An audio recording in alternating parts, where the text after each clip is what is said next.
नाम वसुंधरा, पिता बापूलाल, कक्षा B.Ed प्रथम वर्ष, संस्था कौटिल्य महिला शिक्षक प्रशिक्षण महाविद्यालय कोटा।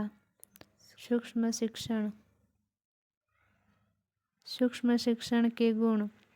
सूक्ष्म शिक्षण वास्तविक शिक्षण है जिसमें शिक्षण का एवं छात्रा अभिप्राय की स्थिति में एक साथ कार्य करते हैं।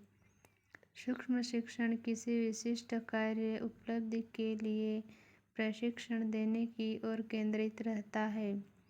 पाठ पढ़ाने के तुरंत बाद प्रशिक्षणित को अपनी कार्य की समालोचना में लग जाता है। उसे पृष्ठपोषण देने के लिए पर्याप्त साधन उपलब्ध रहते हैं। सूक्ष्म शिक्षण की विशेषताएं। सूक्ष्म शिक्षण में पाठ योजना एक शिक्षण के लिए छात्रा अध्यापिका को विषय वस्तु की एक छोटी इकाई को ही तैयार करना पड़ता है। दूसरा, छात्रा अध्यापिका 5 से 2 की व्यवस्था और अध्यापन करती है। तीसरा, सूक्ष्म शिक्षण में सुधार किए गए पुनः नियोजन पाठ को पुनः पढ़ाने का अवसर मिलता है। सूक्ष्म शिक्षण के सिद्धांत।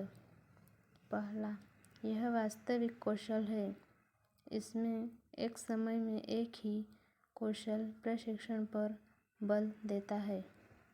दूसरा, छात्रा अध्यापिका को एक एक करके विभिन्न कौशल शिक्षण में कुशलता प्राप्त होती है।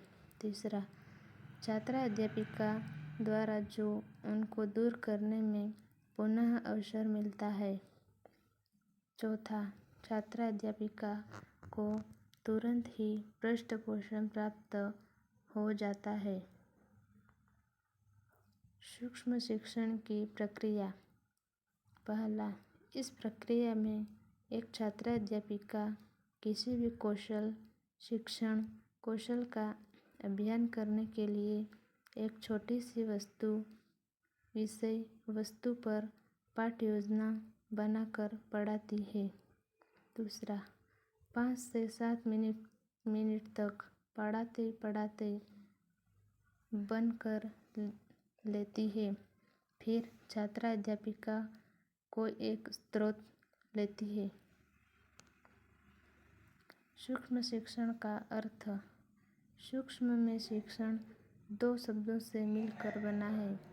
सूक्ष्म शिक्षण का आविष्कार 1960 में WLN के द्वारा किया गया था।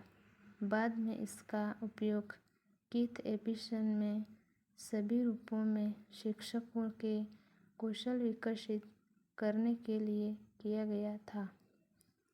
दूसरा, सूक्ष्म शिक्षण एक शिक्षक व प्रशिक्षण तकनीक है जिसके द्वारा शिक्षण एक क्षेत्र की रिकॉर्डिंग की समस्या करता है।